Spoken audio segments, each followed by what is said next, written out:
Hi, I'm Damon Frank, and you're listening to the Recovered Life Show. Every week, we bring you a recovered life discussion about creating your weekly sober game plan and strategies on how to live your best recovered life. Remember, addiction is a life-threatening condition, and the information in this discussion is provided as a resource only and is not to be used or relied on for any diagnostic or treatment purposes. This is not a substitute when professional diagnosis or treatment is needed. Now, let's jump into the discussion. Okay, welcome to Recovered Life Discussions. My name is Damon Frank, and I am a coach, and I'm joined by my co-host, Christina Dennis. How you doing, Christina? Hello, good morning. I'm doing Good. great, thank you. Good morning to you. And you guys are in the Recovered Life Discussion. Every week we meet to create a sober game plan, not only for ourselves, but we help other people do it as well. And then we share about what's going on with us, what's going on with our recovery. What do we have on the schedule for this week of things that we're looking to work on? What are you guys working on? And more importantly, we share about that in the Recovered Life community. So just a couple ground rules here, guys. We keep this so easy and light and breezy, as Christina Dennis would say. Yes, We just have a couple ground rules. One, this is pre-record. This is recorded for replays for this and also our podcast. So we just ask that you use your first name and other people's first name, except for Christina and I. We're fine with you calling us whatever you want. And also that you're loving and kind. That's it. Just, be nice, loving and kind with any comments towards others. And that's it. Christina Dennis, have to ask you, how was your weekend?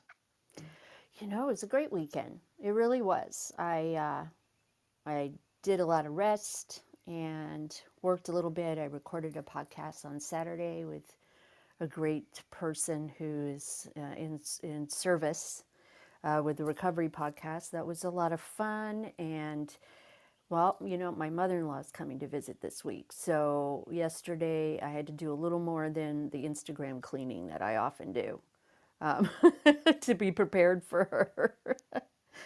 But I have to say, overall, it was a really lovely weekend. Beautiful weather here in Southern California. How was It yours? was good. We did some family sports activities with my daughter. It was a lot of fun, and now back into the daily grind. I always sometimes wake up on Mondays saying that I'm feeling that I'm already behind, and that's when I know that I need to slow down Definitely. and to be able to just say, hey, you know what can I accomplish today? What's going to make a big impact on my life today, right?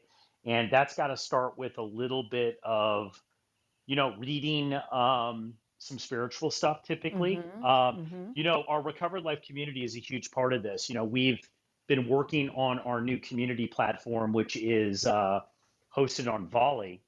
So I do a thing called the Fun. Daily Drink on there. So every day I take a spiritual pack thing that I'm working on and I share it, and then people comment back. It's been great. I mean, we've It's a done it lot for of a fun. week so far, and it's been a lot of fun. It is. It is really. I love the video platform. I love connecting. So absolutely, that is a lot of fun, and I hope more people will join us. Just let us know. We'll send you the invite.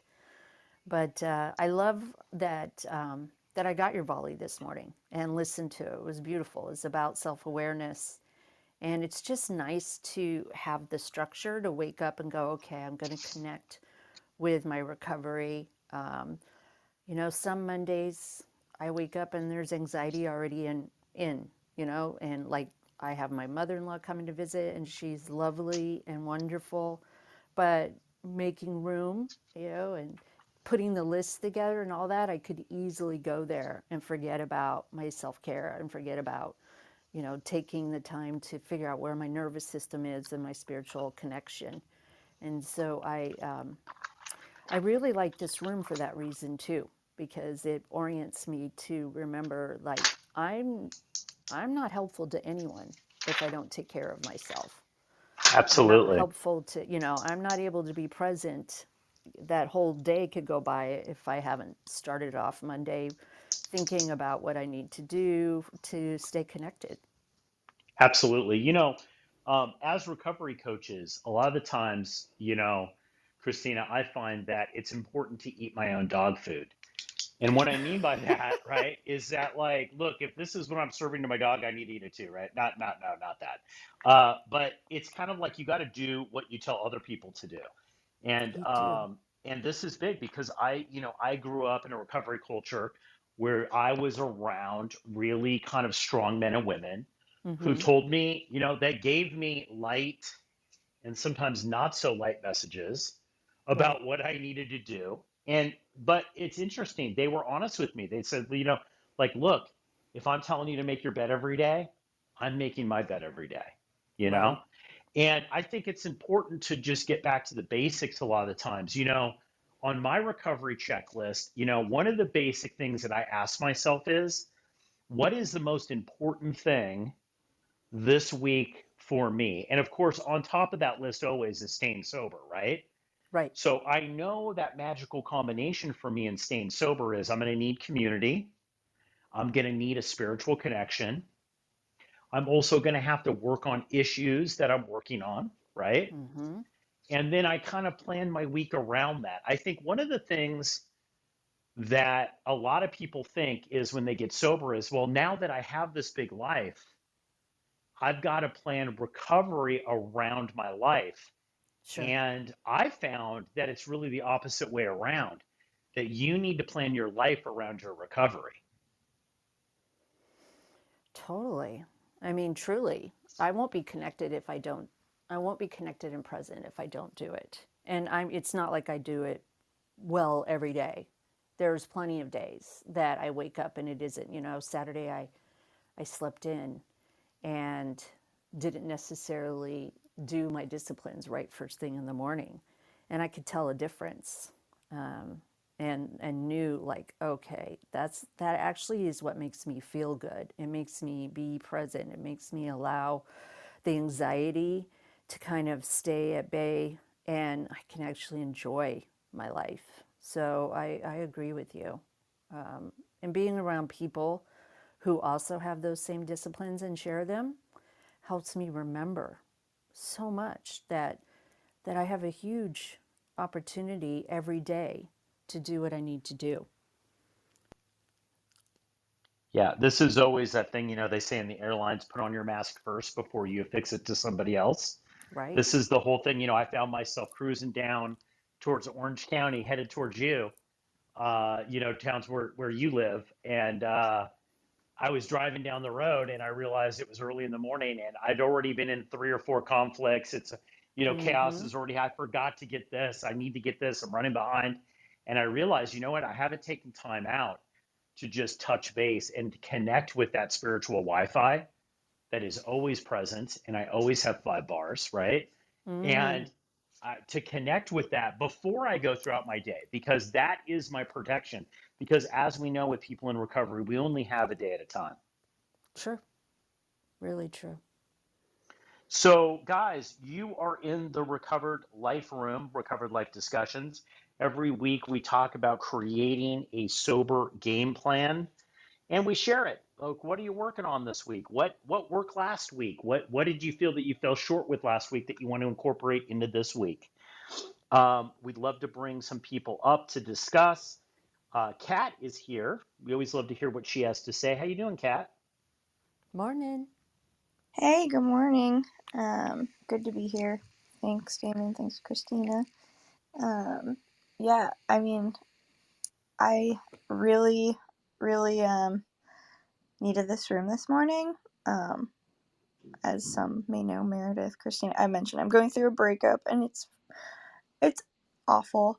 But it's really pushed me back into the basics. And in these last few weeks, it's incredible how much pain becomes the catalyst of growth. And it's like I'm learning, so even though I've gone through the steps multiple times, it's like I revisited the fear inventory and what the fear, what that passage was saying, and realized I'd been doing the fear inventory wrong this entire time. I was just pretty much listing my fears and then handing them over to my higher power, which has worked up until this point, but the book just says so much more. There's actually like 4 columns, and turning to what would what can I direct my attention towards instead, where its self-reliance failed me in this fear. And like there's just so much more to the fear inventory, and I'm kind of on fire for that right now because there's a lot of fear that comes with breakups. You know, took one of the dogs, man. Uh, which is a bummer, but yeah, I don't know. I'm reaching out to people, fellowshipping more, and just trying to stay present and focused on myself. So that's where I'm at. Thank you for having me. Well, thank you, Kat, for sharing. I think, I mean, this is what's so great about having the community. I've been through multiple breakups in sobriety, and they are hard. Um, they are hard even when you know they're for the best and you know that higher power has something else out there for you. It is so tender, and you named it, fear. I have done my type of fear inventory for 20 years, and really, I think, I mean, the big book says it, that fear is the motivator or behind all of our emotions. And I have to say that it is, for me specifically, for sure, that fear can drive all of my acting out behaviors. It can drive my, tendency to not be part of this world. It can rob me of joy. And I also have learned that some of it is a lie. Some of the things that I've been afraid of. Recently, I've been meditating on this idea that the fear of feelings, the fear of having the feelings, is much worse than the actual feelings. And I love that you brought that up. It's very interesting that you want to do a deep dive in it, because I think that's incredibly helpful for us, all of us in our recovery. It is so important to recognize what a major role fear plays and to share them, and to, in the fear inventory that I do, I drill it right down to that early childhood belief. And for me, the fear, no matter what it is, always ends up being that I'm not I'm not lovable, I'm not worthy of love. And then I write a column of the evidence that supports that fear, because it has never helped me to be like, you shouldn't feel this way, or what's wrong with you. There's reasons why I have fear. There's examples in my life, and so it's kind of like paying honor to those examples and telling my inner child, I hear you, I see you. But then I always finish it off with a column of, what doesn't support this theory that I'm unlovable. And so much of that column reminds me that that my fear is lying to me, because I am lovable and I am worthy. And so that's been really, really helpful to me. It's really helpful with all the issues that show up, to not shame myself for having the fear, understand that it's part of life, and there are reasons why I am fearful. Thank you for sharing. I'm just so grateful that you are in our community and you feel comfortable sharing, and we're here for you. I love what you were talking about, Kat, with fear, and same with you, Christina. Uh, that seems to be such a huge element in people's recovery. I mean, I would say it's definitely the top three, right? Christina, like fear is something that everybody deals with.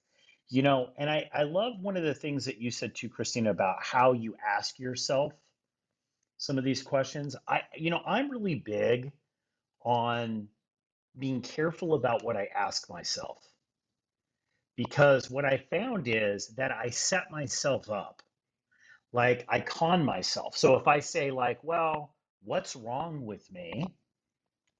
Okay. What ends up happening is I get back from the universe all these things that are wrong with me.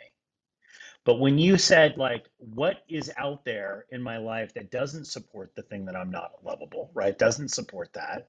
You have this huge lift. When you start asking that, what happens is different things come back. So I love the fact that you ask different, this asking the different question when you're starting to plan your recovery week and start to look at where you feel that you might be falling short in some areas.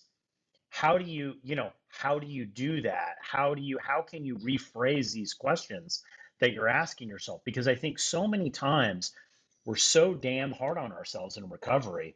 We keep asking these very negative things like, what's wrong with me? Or why can't I fix myself? Or why am I broken? When you keep asking that, what's going to just come back is the answer to that, right? It's going to come back a bunch of things why you think that you're wrong with you. So I love that it's such a positive, easy thing really to do, right? Is just to rephrase these questions in this inner dialogue. And the output seems to be so much different. You're right. You're right. And how we speak to ourselves really matters. And there's been a lot of negative, I mean, not of a lot of positive, toxic positivity that has given me an idea that if I was doing everything right and was self sufficient, then I shouldn't have fear. And that's just not been the case. I've been sober a long time, and fear's played a bigger role in my life some years. And it's also, I've also had lots of relief from having it be there. But me ever telling myself, what's wrong with me, or why are you afraid? You shouldn't be afraid, has never helped me not be fearful, ever.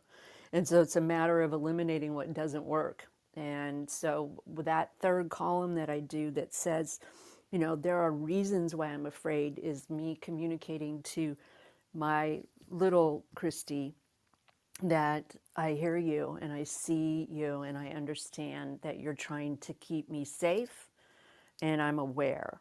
I'm aware. And it also takes the fear out from that corner and makes me face it a little more directly. And it's really, really helpful. It so is. It so is helpful. And that's, I think, what else is helpful is just having these discussions with people to understand that, hey, you know what? We're just like everybody else, right? A lot of people struggle with things like this. It's not us. We're not the only people who struggle from fear. And just sometimes knowing that you're not alone, that you're not the only one who has gone through this makes a huge difference. Guys, just to reset the room, you're in Recovered Life Discussions. Every week we meet to discuss our sober weekly game plan. We share what's going on with us, in the Recovered Life community, in our own personal recovery. I see some really friendly faces in the audience here and some people that have come up to stage to share. Kathy, how are you? Always really great to see you. What Good are you working on? evening. What's going on with you?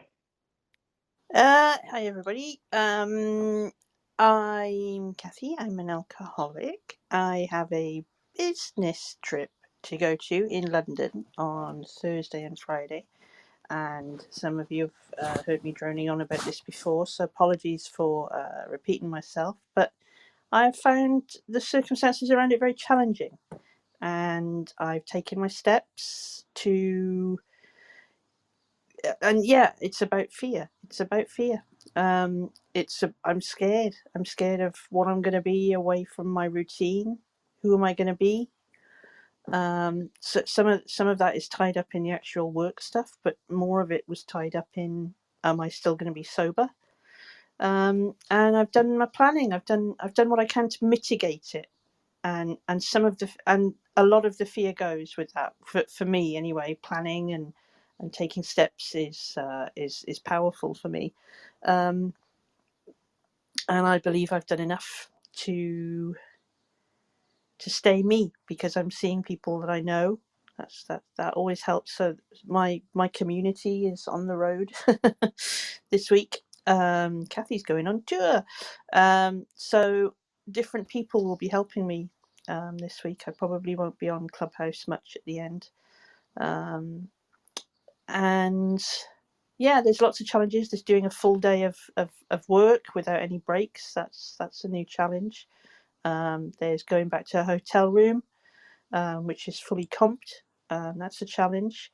Because in the past I would have got trashed. And there's lots of things. I'm going to be alone away. And yes, I have some fear about this trip, but I have excitement as well. And the fear is, I think my fear often comes down to letting people down. I would absolutely hate to tell my niece to her face that I had relapsed. I don't think I have that in me. I genuinely don't think I've got that in me to do that. Um, so, yeah, letting people down is a good one for me. And for me, it's all about offsetting and mitigation and checks and balances, if you like. I'm going to have a threat here, so I'll play my queen to rook 4 or whatever you want to. Whatever analogy you want to use, I'm going to block that move. The ones I can't block, I'll take on the chin, but hopefully there'll be enough left of me to succeed at this trip and at the actual work stuff as well. Just going and being sober isn't enough. I want to do well on this work trip. So yeah, I'm planning for that this week, and also the other stuff like getting to the train on time, and because my mobility is a bit impaired, so there's lots of planning around the journey, and that's very useful for me. It's occupying my mind, kind of thing. So yeah, that's my week. Thank you. That sounds kind of exciting too. I mean, I love that we kind of gravitated toward fear, because what came up for me when you were sharing, Kathy, was that there is, fear can be very, very helpful. It gets, a bad rap, but it's designed to tell us to watch out and to be mindful. And everything you shared is exactly what you're doing. I don't like being afraid. I'd really like not to have that part of humanness, but I don't get to. I don't think anybody does. And what I've learned to do is, one, be able to recognize it. This is fear. This is what's showing up. I'm afraid, versus I'm angry at somebody else because because I'm afraid, and it's easier to deflect on them. Or I'm angry at myself, the anger, the sadness, to really deep dive into it. And I can't say it's like the first question I ask myself, but it's pretty close now, where I ask, what is this fear teaching me? What is it showing me that either still needs to be healed, or that I need to pay attention to, because it is dangerous. And I love that you're protecting your sobriety. I love that. I think it's important. I was sober in food and beverage I was in that industry for another 10 years, my first 10 years. And there were overnight trips, and there were lots and lots of drinking. And, one time I can remember in particular, trigger warning, where they did a wine tasting, and it was all day, with me sitting at the table and 25 other folks, where they were all tasting wine. And I remember going back to my hotel room that night, and there was no Clubhouse back then, because I'm from the dark ages. I remember my body just shaking, my nervous system couldn't, it was within the first 2 years. And so I know it's possible to travel sober, but it's so smart that you're thinking about it ahead of time and protecting your sobriety. Because I really felt it when you said you can't tell your niece. You can't tell your niece, and that's not in you. And on some days for me, that was enough. I just didn't want to stand up and be a newcomer. And that's what it took for me to not use that day. So I thank you. Thank you for coming up and sharing. We will miss you, though, when you're not in the Clubhouse room. But I hope you just have a blast. We are definitely going to miss you, Kathy, because you're a big part of the Recovered Life community. I just want to say that I so resonate with what you're saying. Not only have I been that business person, I've coached a lot of business people that are going through this, right? And, I think, first of all, I think you should applaud yourself, one, for just doing it, but two, that you're having the fear is a good thing. And I'm going to say that why it's good is that because your sobriety is important to you. If you hadn't gotten to a place where you felt that your life was better sober, that you appreciated the things that were happening in your life sober, that you were committed to doing the sober journey, you probably wouldn't have this intense fear. So the thought of that this possibly could be gone, and I don't like that. I don't want that. Shows that you have a commitment to staying sober long term. So I would definitely applaud you for that. The other thing I totally related to is the whole idea of traveling and all these different things that you're going to experience. One of the things that I've always done is I think the most important thing is to have some self awareness. If maybe I once or twice a day kind of check in, and for me, it's with a higher power to kind of tap into, hey, you know what? Uh, just to be present here and now, to be aware of what's going on, to be aware of my thoughts, to be aware that I'm having these thoughts. And for me, that's checking in with a higher power. I might have to do that a couple of times a day when I'm traveling, right? Also, having numbers of people to call and text or whatever when I'm feeling overwhelmed. And then also being able to say sometimes, okay, I've done enough, I've reached my threshold, right? And to be able to say, yeah, I'm going to go to the dinner where there's going to be drinking, but then I'm going to actually leave before they go out bar hopping. I don't really need to do that, right? And I have been there. I've had to do that so many times in recovery.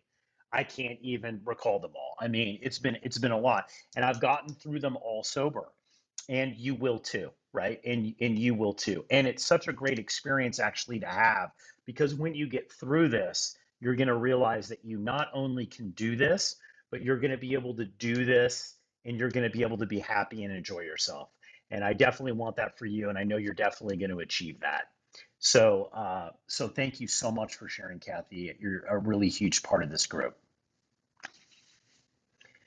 Amber, how you doing? Good to see you. What's on your sober game plan this week? Hi guys. Mine the first thing that comes up for me is I'm really going to practice um I'm really going to practice allowing myself to take better care of myself, and also like sitting in moments where that are enjoyable other than just trying to constantly. I notice myself not allowing myself to um fully like sink into my body and be in my body, or be present with each moment, and like making each moment more enjoyable, instead of I'm rushing, or I'm numbing, or I'm um wanting my mind to go other places. And that's not the life that I want. And I notice that when I am allowing myself to be like in my body, or just enjoying the moment, like it's like amazing. It's like pure freedom. And I'm having more and more of these kind of awakenings that I am safe. Like it is safe for me to be, just to be. So my goal is to really just let myself take better care of myself, and to enjoy those moments, and to not rush through them or reject them when they come up. Um, just because, yeah, that's very difficult for me, and I notice I just get so much more out of my life and out of my joy when I do allow myself to kind of lean into something that's a little bit uncomfortable like that, which is actually good for me. So yeah, those are my goals for the week, on top of everything else, but that's something I really want to work on.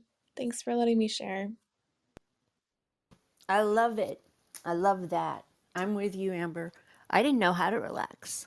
And I certainly didn't know how to sit with positive things happening. The fear would overcome me, and I would jump into plan mode, be moving mode, never really sitting. And I know that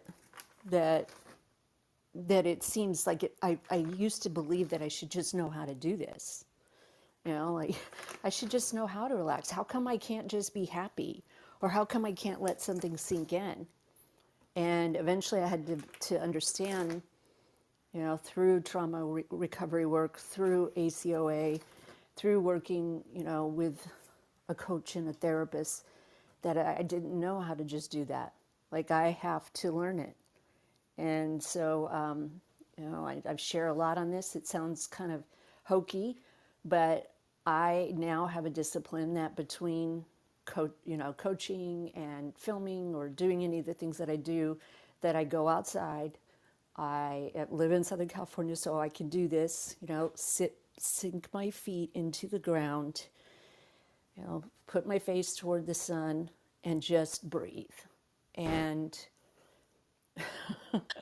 it has changed my life, as crazy as that sounds. You know, I am not the greatest meditator. I can do it, but I have found for me very potent behaviors like connecting with my nervous system and grounding myself are essential. And days that I miss it, I really do not feel good. So I love that that's one of your goals and one of your intentions. So love that. You know, one of the things, Amber, what Christina was saying, it's so funny, Christina, because that's been a big game changer for me, is I spend a lot of time outside. I'll even, because I work out of the house, so I'll even take my laptop now or my iPad and I'll go outside and I'll just hang outside for a while.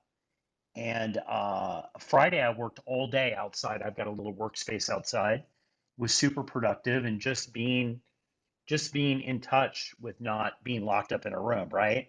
And just being able to change your routine. I found that it's important in recovery because I will lack awareness of how great my life is. So I'll have to sometimes change my life up to be able to get that. Amber, did you have another little quick comment here before we go on to Sam? I was just eating all of that up because yeah, that feels so. That's exactly, yes, exactly. Both of you, absolutely, yeah. Just those. It's amazing. Like I literally went out in the sun the other day for just 5 minutes out in the ground, or laid out in the ground, and it was probably not even 10 minutes, and it's just like whoa, my whole my whole day's transformed. So yeah, I yes, yes to everything. I'm just enjoying all of this. So yes, thank you. You know, it's interesting that we are discussing fear today. And before we go to Sam, Christina, I wanted to talk with you about fear. You know, I have tried to deal with fear in a lot of different ways. And for me, I'm going to be honest, I'm always looking for a shortcut. I'm looking for an app, a thing, an activity that I could do, a power move that I could do that's going to shortcut this, right? Because I just, No sometimes way. I'm just like, yeah, no, I am, you know me. And it's just like really, I mean, because what I like about Recovered Life is that we could just really have an honest conversation. I mean, if you think that have woken up 27, 28 years sober every day and go, oh my God, can't wait to work on that fear today, like not No. not my jam, dude. Like I said, you know what? The whole thing about alcoholism is fine. I can live with it, except for the powerlessness and unmanageability of it all. Like I don't want those two things. Like I don't want to be powerless and I don't want unmanageability. So those are two things I never want to be in those positions. But yet in recovery, you're constantly in those positions, right? Especially honestly if you're doing it right. You're As always I in say, those positions. yes, absolutely. It's actually one of the benefits. It's that whole surrender to win shit. But you know what? What's funny is I have learned a little hack that I want to share with everybody before we go to with Sam, if that's okay, Christina. This is my fear hack. So I know that all alcoholics are dopamine addicts. Like we love that little hit. Fear gives us a little rush of dopamine. It does. Gives us a little rush of dopamine. Oh my God, what could go wrong? Ooh, a little excitement, right? Uh, and what I have done a lot of the times is I take it to the nth degree. It's just like, oh my God, I forgot to do that jury summons or whatever. It's a day late. Okay. So then I start to ask myself, okay, let's take this to the extreme because I don't want to spend all day and tomorrow and next week hanging out at the crime scene about what I could have done wrong or whatever. Okay, I made a mistake.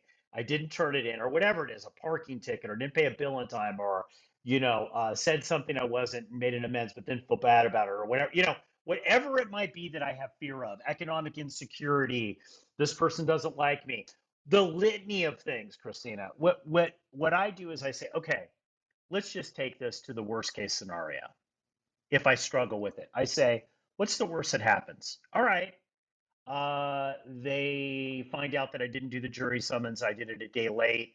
And they come here with guns. They lock me up and they throw me away.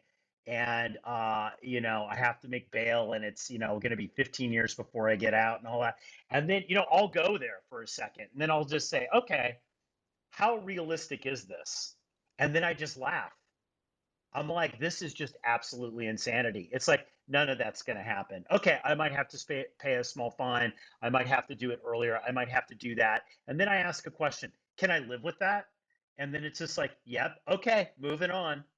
Moving on. I'm not going to stay here in fear for 50 more hours wondering what the hell is going to happen until the next little dopamine fear hits me and then I'm now on that, right? Because I know as alcoholics we just move from fear to fear to fear to fear, right? I don't want to win the rat race because at the end I'm still a friggin' rat. I want off the wheel. I don't want to be on the wheel of fear. And for me, Christina, I just acknowledge it, because I'm a high performance coach, at the end of the day, like I'm not interested in hanging around at the crime scene forever, right?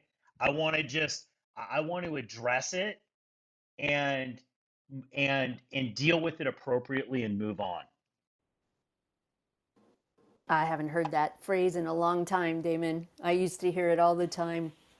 The crime scene. Don't hang out at the crime scene. It's very, very helpful. Sometimes my paralysis or my anxiety could put me in a place where I don't move forward, and so it's very helpful to what is it if it's not going to matter in 5 years, don't spend more than 5 minutes thinking about it. But I guess discernment takes over when we start to figure that out.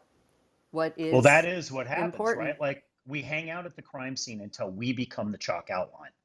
That is reality with recovered alcoholics.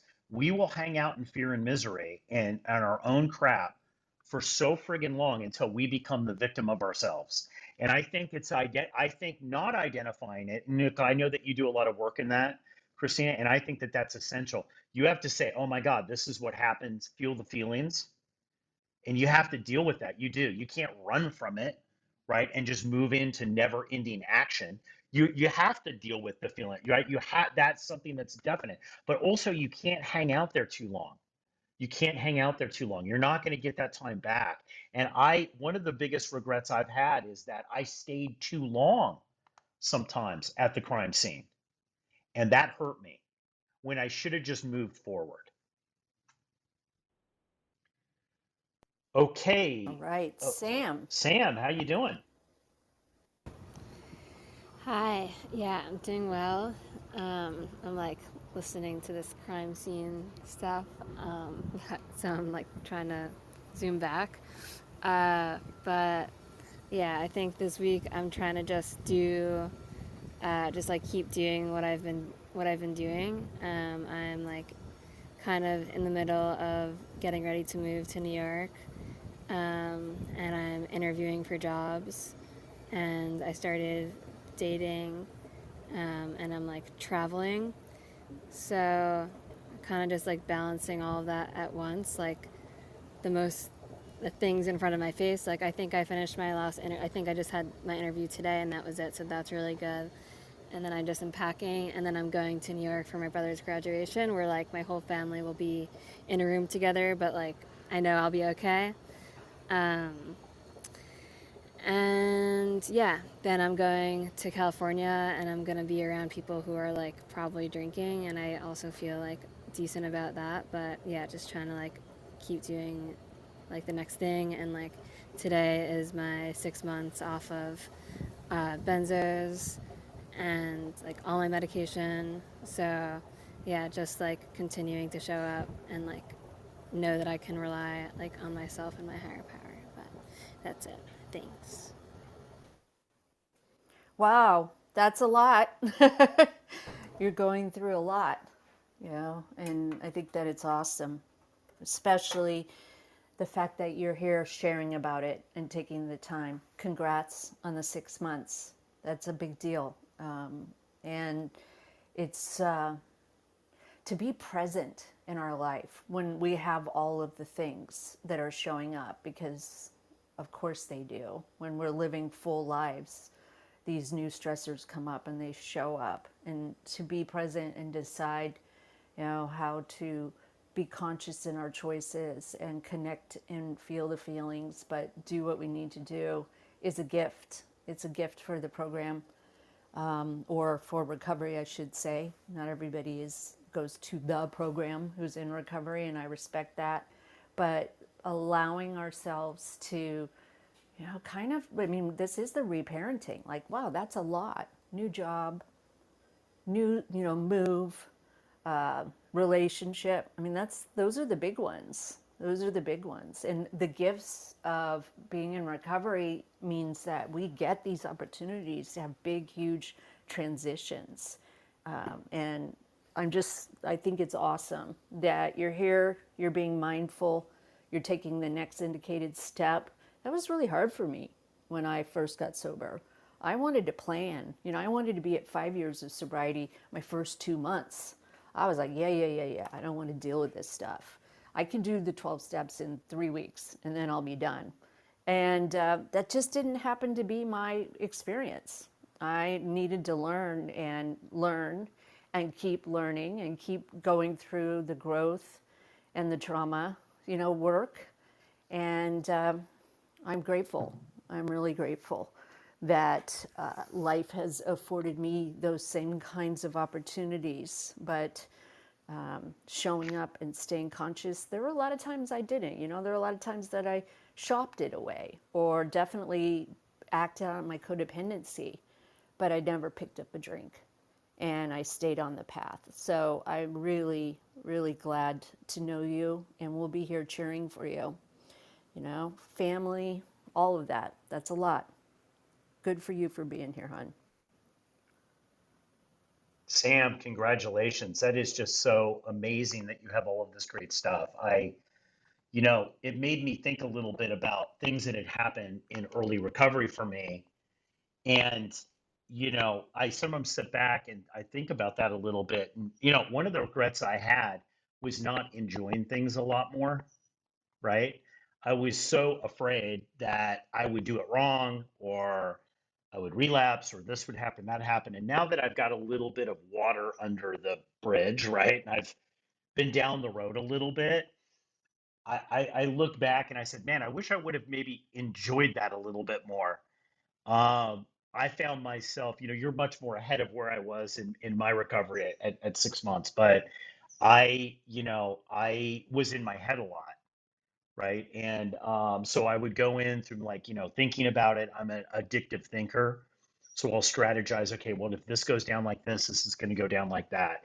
And what I've learned in my recovery, and I'd love Christina, if anyone here on stage wants to chime in on this, is one of the things that I've learned that's been really amazing in my recovery is that um, really the beauty has been in the stuff that I was unable to predict. And this is the one thing that I've learned, is that having a brief outline about where you want to go, I think, is good, and be able to understand what you want, I think, is essential, right? And then plain full out doing that, essential. But also being able to be open to experience things that you have not scripted out, right? Because this is where I find that most of the miracles in my life have come from. It's been in those areas that weren't pre-scripted. Christina, I mean, can you chime in on that? Or if anyone on stage wants to Sure. mention that? Well, I will definitely talk to, and if anybody else wants to, please jump in. Just tell me to shut up. I'm happy to do that too. But as you were sharing, Damon, I was thinking about, yeah, there's been, so when I got into recovery and I started, working on my codependency and my ACOA issues, I discovered that I was really shortchanging myself, truly, that I had to heal all of those woundings because I didn't have any belief that good things were supposed to happen to me. And it sounds kind of crazy, right? But it's the truth. I didn't think I deserved good things, and what I thought were really basically the basics. Like what I wanted in a relationship was the basics, and so being open and willing and saying I'm out of ideas or I'll just do the next indicated step has been amazing. The blessings that have come, and there weren't even things that I could conceptualize. Like I didn't understand what an interdependent loving relationship was. I mean, I had ideas in theory, but I didn't understand it until I had to, until I had the opportunity to do that. And that meant I had to do a lot of work prior to that. And I had to grieve things and I had to question them. And as far as some of the opportunities that have shown up, I believe that I see higher power every day. And I work on seeing them show up in little ways as well as big ways. And I think after a while, for me, I just got tired of trying to plan so much because it was wasting my time. Like things weren't going to show up. So when certain actions happen or when something happens that I perceive as being against what I thought and planned, I now have a little hint inside of me, a whisper that, ooh, something really good is going to come out of this. Something really good is going to show up. And, I am such a I'm a small person and higher power is so big, or the universe. And so why would I limit my blessings to just what I can think of? And that's my response. Very cool stuff to show up and see. Once we start setting our minds to look for those miracles or those coincidence or God shots or whatever you want to call them, I feel like they start showing up even more. So, did that answer your question, Damon? You don't even know Yeah, if I you had a love it. question. No, I love it. I was just saying that whole being open, right? Like so much as coaches, sometimes we're like focused on, okay, we got to do this, we got to do this, we got to do this, we got to do this, right? Like, and that's important. Like you have to be able to take action and play full out. You have to be accountable. You also have to have an idea of what you want to try to create in your life, right? What you would like to be open to have be created. And that's a better way to be able to say it. But at the same time, you also need to be loose. You need to be open enough, relaxed enough to let things come into your life. Because so many times we're so focused on, I got to do this, I got to do this, I got to do this, packing everything into the stream of life. There's miracles that are popping up left and right that we are unable to even see, let alone optimize. And one of the things that has been a game changer in the way that I've coached people, especially for people who have been sober that want to reach a new level in their recovery, Christina. We were talking about this last week, is to start programming their mind that because they're taking right action, there are going to be miracles that are going to be popping up. And if you're so in your head thinking about fear and the next thing that's going to happen and the next thing that's going to be screwed up, you're going to miss all of those things. Those things are already out there looking for you, right? And that's what I try to tell people. It's like, no, all you have to do is become aware of it in your consciousness, and they will be looking for you. Let's look at the big book of Alcoholics Anonymous. If that's not a metaphysical document, I don't know what is, Christina. True, true. I think our world is continuing, inside recovery worlds or outside of recovery worlds, starting to realize that agency of thought and the energy and everything that we have around us and us is undeniable. It's undeniable. And, it's very interesting to me that a stockbroker and a doctor in the 30s was able to start looking at that and start putting it into practice to help people. Whether you go that way or not, the movement of AA had to have come from a higher power. It couldn't have come from those two dudes. But it really is, over the years, with my son's condition, I started doing a lot of research on neuroplasticity. I started to do and look at things. So I am one of those kind of junkies that's always watching for the latest thing, what's happening. And I can tell you, I would sit and listen to a lecture from a world famous doctor and hear AA in that, or the big book spiritual text. And it would be all about, this is what works, I remember sitting in a conference with a really high level doctor. There were 1,000 of us there. And on his, PowerPoint, this is how long ago it was, he had at the end of an action step list for parents who had recent diagnosis of autism, it was pray. That was on his presentation. And I thought, yeah, I'm out of ideas. I'm out of ideas. That's what happened when I got sober. I got out of ideas and just started surrendering, and things have worked out. They haven't worked out the way I wanted them to, thank God, because I had such a limited view, but they have worked out.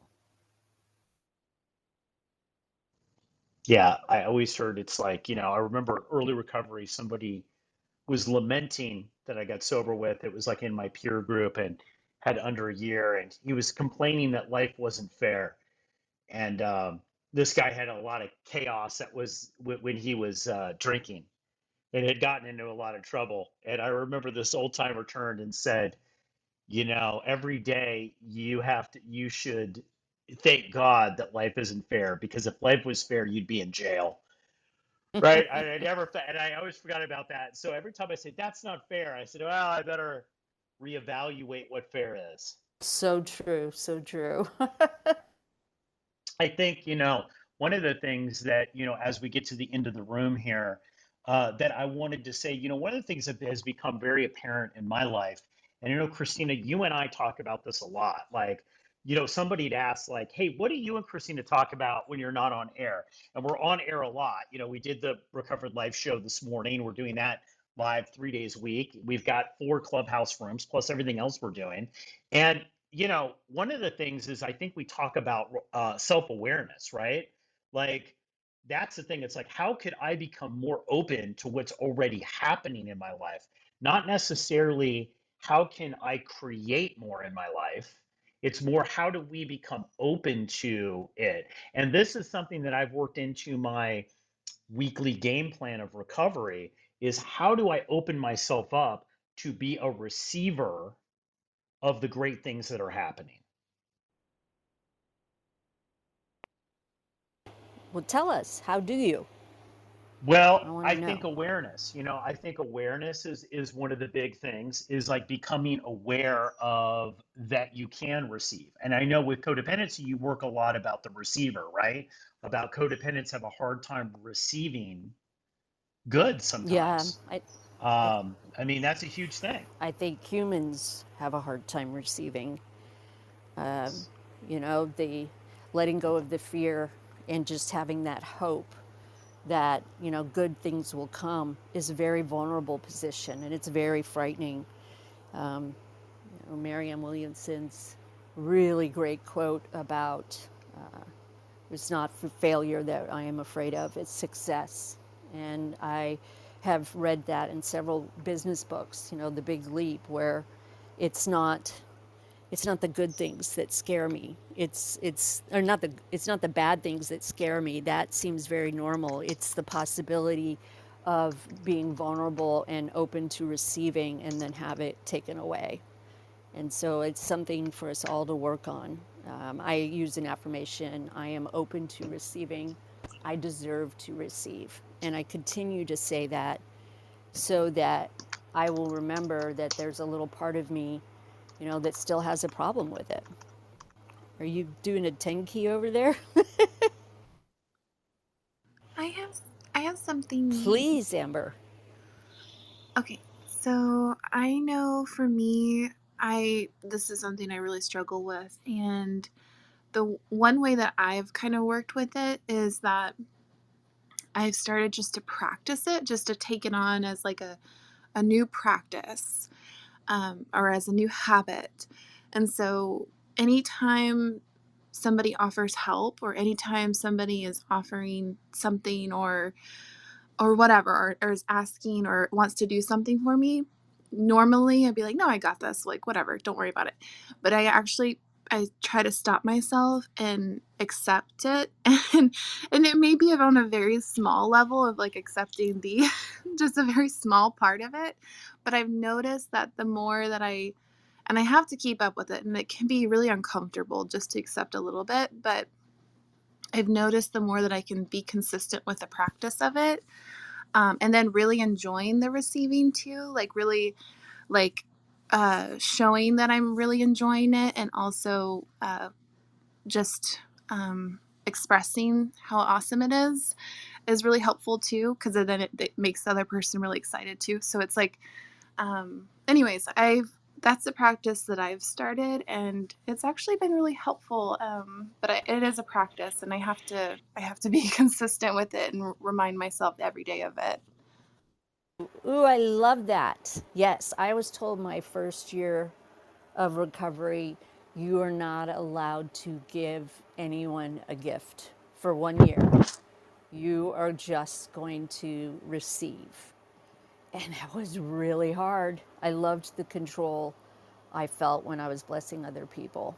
I really did. All right. I guess Receiving what? is Oh, tough, right? Yes, yes. Hi, Kathy. Did you want to jump in? yeah, I'm just going to say very quickly. It's about faith. It's about faith. I think I'm not a believer in God. A lot of you know that. But I have faith in myself. But faith and faith, capital F, are different things. But you have faith. Amber has faith in this plan she set for herself. Christina, you had faith in the program that you follow. And yeah, that's the word that's coming through loud and clear to me at the moment. So I hope that's all right. Yes, I believe that wholeheartedly. Guys, this has been an amazing discussion today. I know we're right at the hour, so I want to be respectful of people's time. I would like to mention, guys, if you'd like to connect with Christina Dennis, you'd like to connect with myself, or you'd like to join the Recovered Life community and be one of the beta testers for our new Volley community, which has really changed my life already in a week, Christina. I mean, this has really added a level of connection that I wasn't getting on other social media. It's great. It's a lot of fun too. So you guys can access that if you go to info.recoveredlife.us. You can get all of our information up there. Christina, I know you're giving away some free sessions this week, right? So even if people are listening on the replay, I know you gave me 2 to give away. Do you want to kind of give a little shout out about what that's all about? Yes, yes, please. If you're at a place in your life where you want to learn about codependency, you've heard this phrase multiple times, you're struggling with boundaries or relationships in recovery, I will, meet with you, and it's more of a strategy call where we figure out where the resources are to help you get more information about it. I will be back here tomorrow at 9 a.m. for the Rewire Your Brain room, but I do truly enjoy those calls. So please reach out to me if you're interested. You're newer in recovery, or you've been around for a while and you've heard this phrase, codependency, but it doesn't quite, it's not quite clear to you. I'd love to help you. Guys, thank you so much for joining us here for this Recovered Life discussion. Beautiful. Like Christina said, we've got 4 discussions a week. It's really great, isn't it, Christina? I mean, It's changed my to be able to have recovery. this time. It has. It's changed my Absolutely. recovery. I've built beautiful relationships with people that are here. Come and be known, and let us get to know you. You do not have to recover alone. You know, it's preferable to be part of a community. So I really encourage you to join up. You can follow me on this platform or join Recovered Life. Absolutely, guys. Please join us on Recovered Life. We're going to be posting some more follow-ups to our room there. So go ahead and do that. If you join now, you're also going to get access to our new beta community that we've got in there, where we're doing a test and providing a lot of free coaching in there as well. So please take the advantage and do that. If you're already joined Recovered Life, we're going to send you a link to that. So don't worry about that. We'll reach out to you and send you a link so you can take advantage of that. I'd like to thank everybody else for joining us. Kat, Kathy, Amber, thank you so much. Christina, Dennis, thank you. And we hope everybody has an amazing recovered week. Keep the conversation going. Join Recovered Life, a community of like-minded people who are looking to live their best recovered lives. Membership is free, and you can apply at recoveredlife.us.